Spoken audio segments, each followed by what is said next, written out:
Giving honor to God, to our pastor in his absence as he is at Progressive Baptist Convention, to all of the ministers of the gospel that are gathered here, and to the family that gathers as we commemorate the life of Brianna Grier.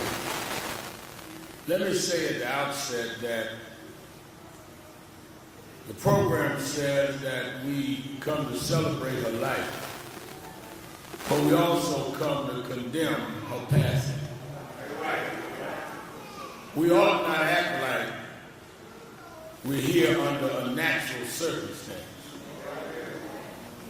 These two young twins that the grandparents and Attorney Crump and I walked them to the casket to see their mother for the last time. One day we will have to tell them the story of what happened to their mother. But the troubling thing is that they will ask, why did it happen? And I'm here today to join others in saying that Georgia is going to have to start answering why this thing happened.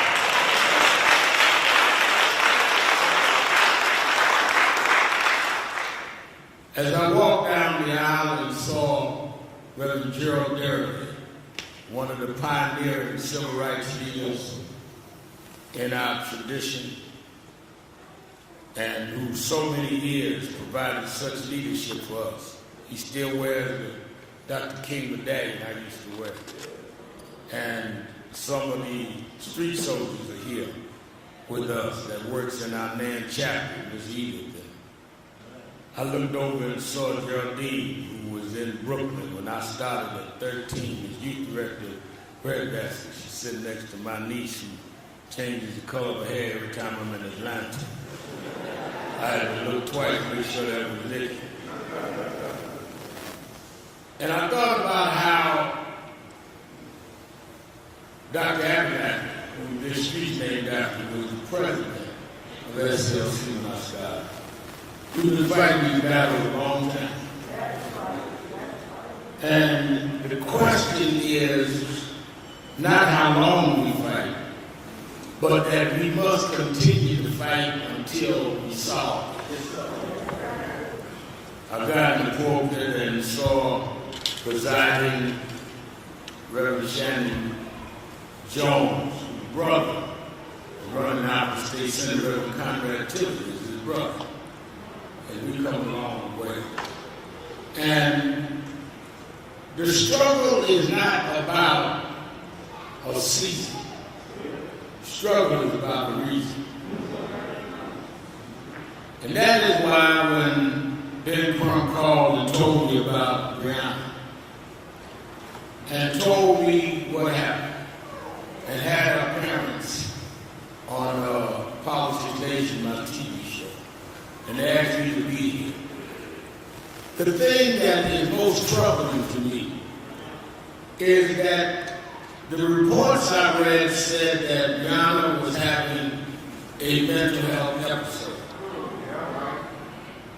But the issue to me is not what she was thinking, but what was the police thinking? Yes, sir. She may have had an episode. What were they having? That they had not secured who they arrested in the back of the cruiser. The issue is not Brianna's mind. The issue is their mind. Yes, sir. And the mind of law enforcement in the county that did this happen.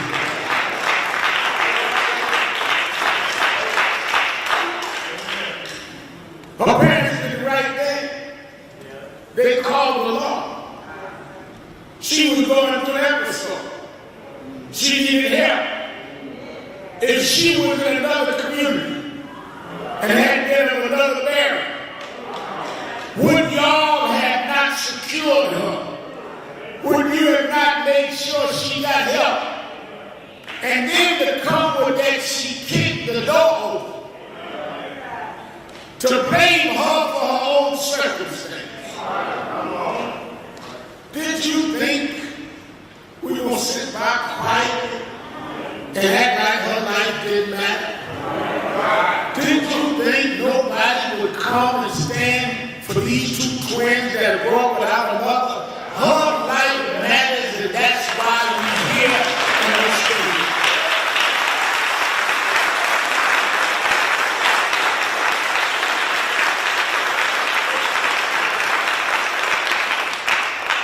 And as I take my text, Reverend Jones, I want to say to the parents, and certainly there's been Crump, and let me say there's been Crump, I call him the Attorney General of Black America.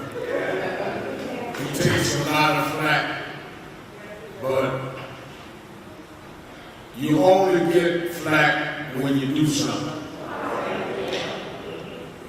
And I don't know, and I've been out here for decades, I don't know a lawyer smarter, wiser, more committed, and spends more hours working for justice and civil rights and civil liberties than Attorney Ben Crump.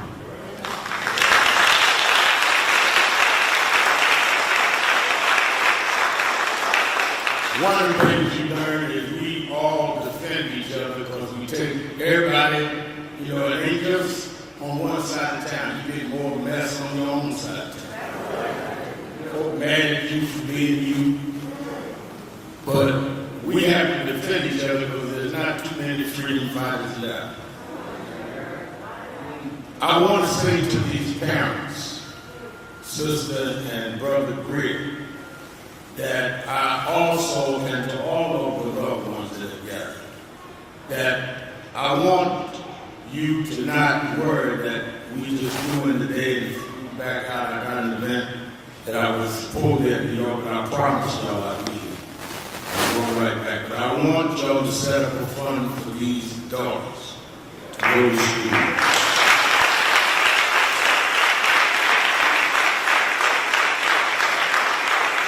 And I want you to set it up, not no other funding, but everybody get custom on it. But set it up so that groups can support their education and their life as their mother has gone. And I'm going to leave with Ben Crump $5,000 from National Action Network. His father Crump for the riot and the week. So all of y'all, everybody that's posing to be chosen and want to get on the news tonight, give something to the fund for these people.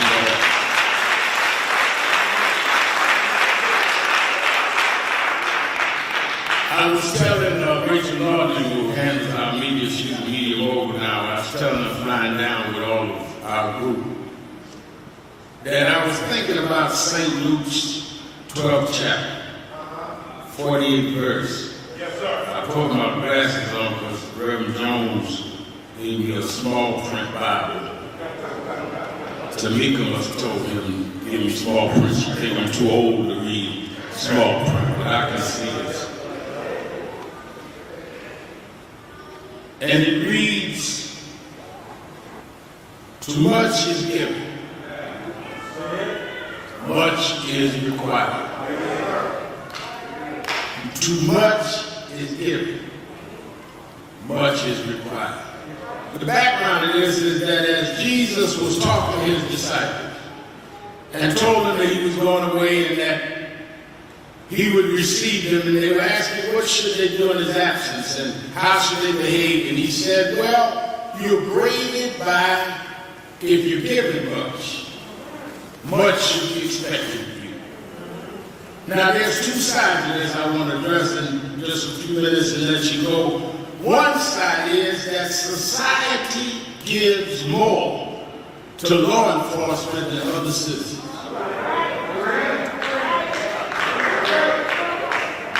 There is an excuse we keep hearing all the time,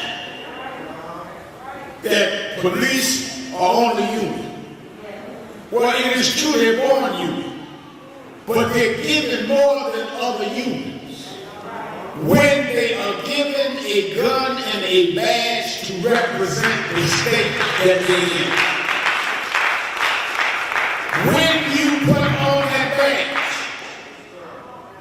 when you're given that state-sponsored gun, you are no longer expected to behave like other unions.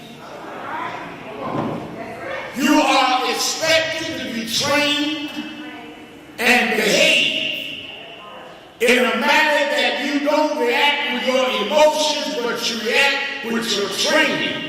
And you're there to sustain life, not to take life. If you can't do that, then you ought not be given more. If you act like I act, then I don't have a badge in the gun.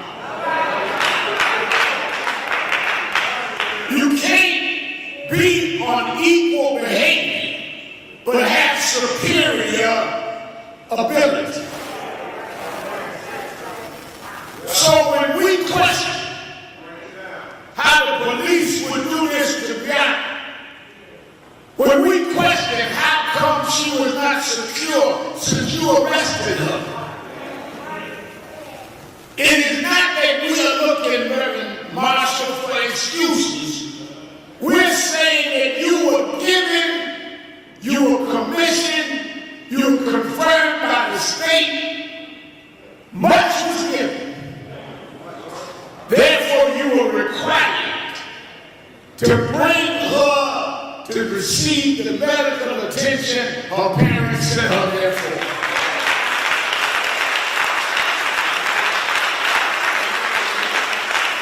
That was your job. Your job wasn't to get angry if she called your name. Your job wasn't to get defensive if she wrestled with you. Your job was to bring her for help. And if you couldn't do the job, then you shouldn't have signed up for the job.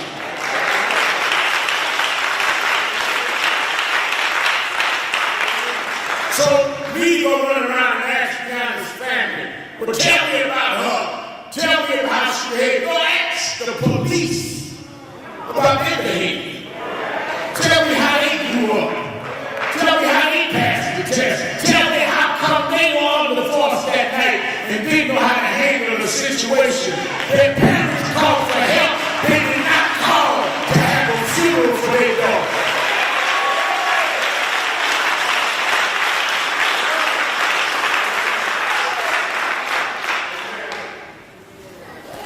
Too much is given. Much is required. Does this state require the police follow the guidelines? Does this state require that you follow the law you enforce? Well, then all we're asking for is that you be accountable to the law you enforce.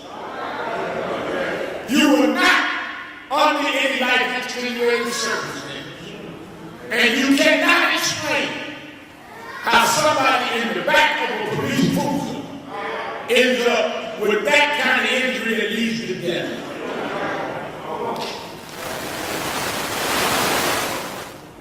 So don't say what do they want. We want what we pay you for. We want what the taxpayers, federal and state, pay you for. We want you to do your job or get another job.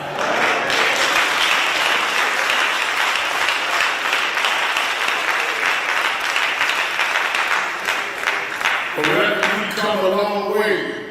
Well, if the Briannas of the world, parents can't call to get help, I don't know how far we've come. The other side of this is that we in the black community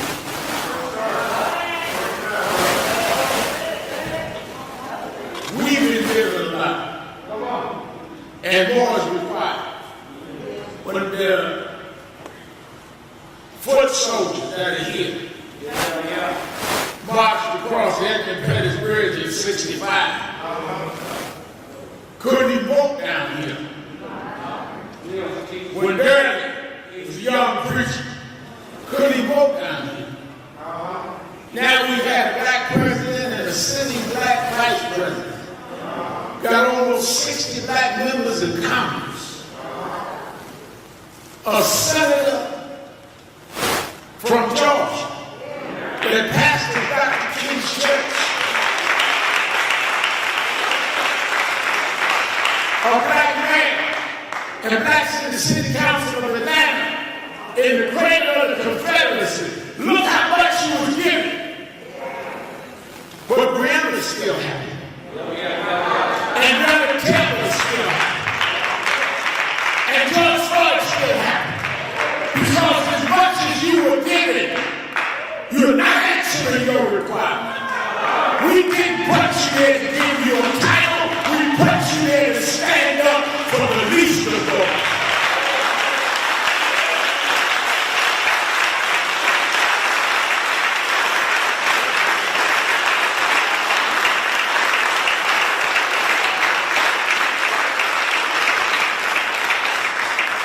You sit up in the office with your plaques on the wall, with your awards on the mantelpiece, like we were there to sponsor your careers. We are not career sponsors. We are those that walk the streets and march and spend nights in jail to put you in position to help free the rest of us.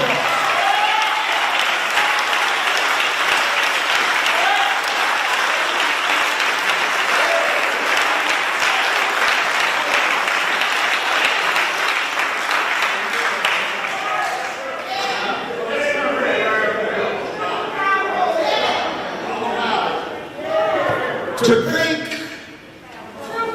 that people died to open doors for you that weren't open, and all you could show us is your awards, not no new laws, not people that you put away, but you posing and chosen.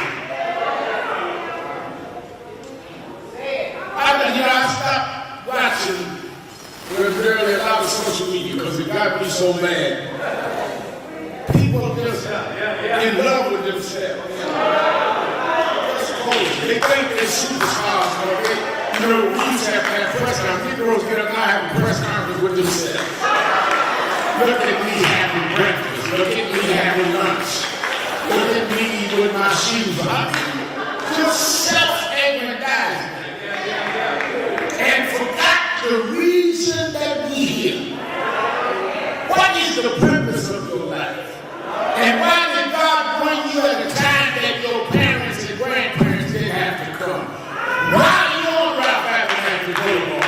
Because Ralph Abernathy's home was bombed so you could vote, yet you too lazy to vote.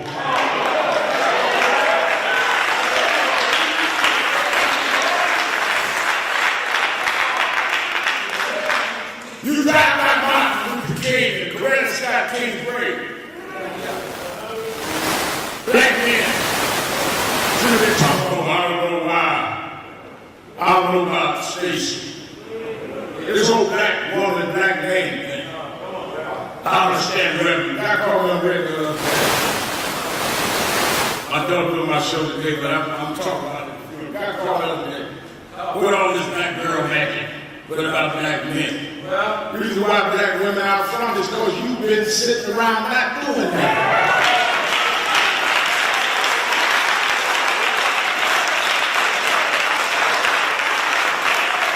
How you want to get mad at folks doing what you want to do? Well, I'm a man. Well, stand and act like it. If you're a man, you ain't got to announce it. People will see it. Too much is given. Much is required. That's why we hold the administration accountable. That's why if the county don't do something about Brianna, we're going to go to the Justice Department, the same Justice Department, the same Justice Department that this year we got to come in the case of George Floyd, even though they had already been guilty on state charges, came back on Ahmaud Arbery, gave them life on federal charges, just came back on Brianna Grier, even though the media wouldn't come. And we're going to see the victory there. The same Justice Department we're going to bring on in the case of Brianna Grier.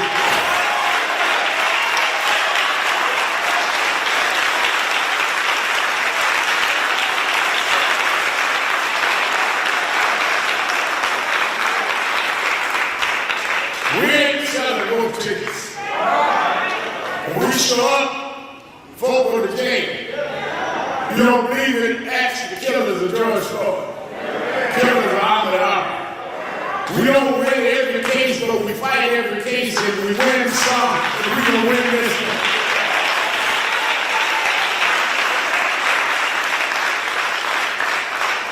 Too much is given.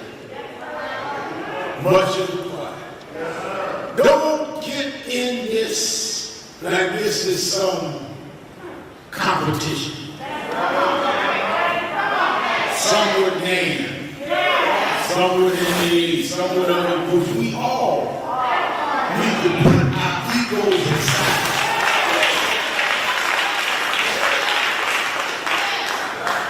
Well, I'm this, I'm that, whatever.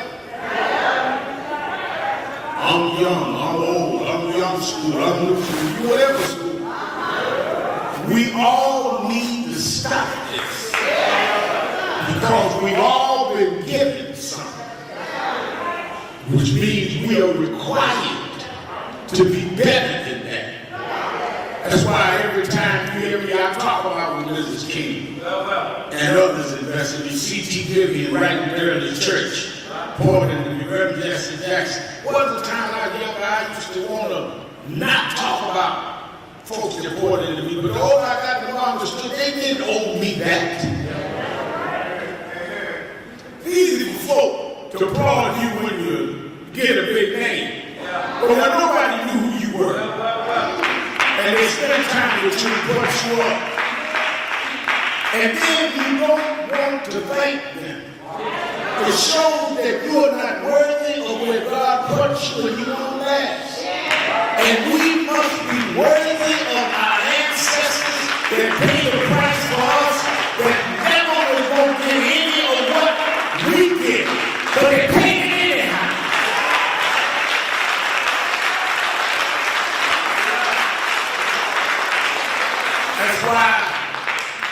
That's why Moses led the children of Israel out of bondage, got across the Red Sea. They lost their mind in the wilderness, then drunk. They started doing the boogie woogie. Started worshiping golden images, golden calf. They forgot prophetic ministry, went into prosperity ministry.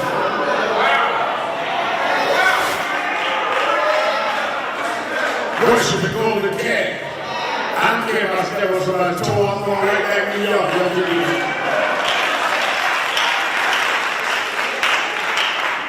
And they wandered 40 years in wilderness. Then Joshua came up. Joshua grew up in the movement. Their folks leave movements the ones who grew up in the movement. Because Joshua knew what to do at the Jordan because he was there in the Red Sea. He was the youth leader that watched what Moses did. When Moses sent out Caleb to survey the promised land, it was Joshua that was with Caleb. They said we can survey the land. And when he got to the Jordan and stretched out his rod, he knew the rod would work because he was able to work in the Red Sea. But let me tell you something that we missed. When they marched over the dry land into the Jordan, he said, let's bring with us the bones of Joseph. Why did he bring Joseph's bones? Because they were headed to the promised land. And God didn't promise those that were marching. He promised Joseph. He promised Abraham and Isaac. They were moving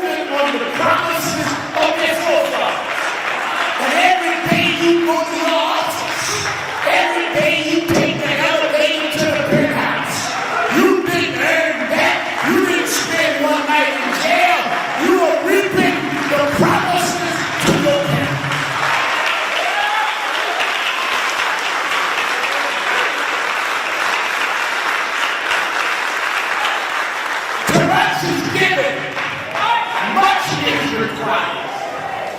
You were given stuff you wasn't owed. You collected on a debt that others paid for. Man had nerve to say to me, Sharpton, I heard on the news you were coming through, just come to the airport, see Marshall. He said, I thought, I see you go in the White House, see the TV shop, I thought you stopped that. I said, let me tell you something. I'm not on TV for that. They wouldn't have known me if I wasn't doing that. And I made it clear I'm going to keep doing it. I am here for a reason, not some TV season. I ain't caught up in the White House. I've been in the White House the last 5 presidents and told each one of them off. It's about you are required because you receive. I put it this way, the reason we here is if you were to walk out that door and somebody pushed it back by accident and caught your hand in the door. If you catch your hand in the door, the pain hits here, but your whole body stops reacting. Your hips move and your knees are buckled. And they say, well, wait a minute, I hit your hand. I didn't hit your knee, I didn't hit your chest. Why is everything moving? Because if you hit my hand, it's connected to the rest of my body. Sharpton,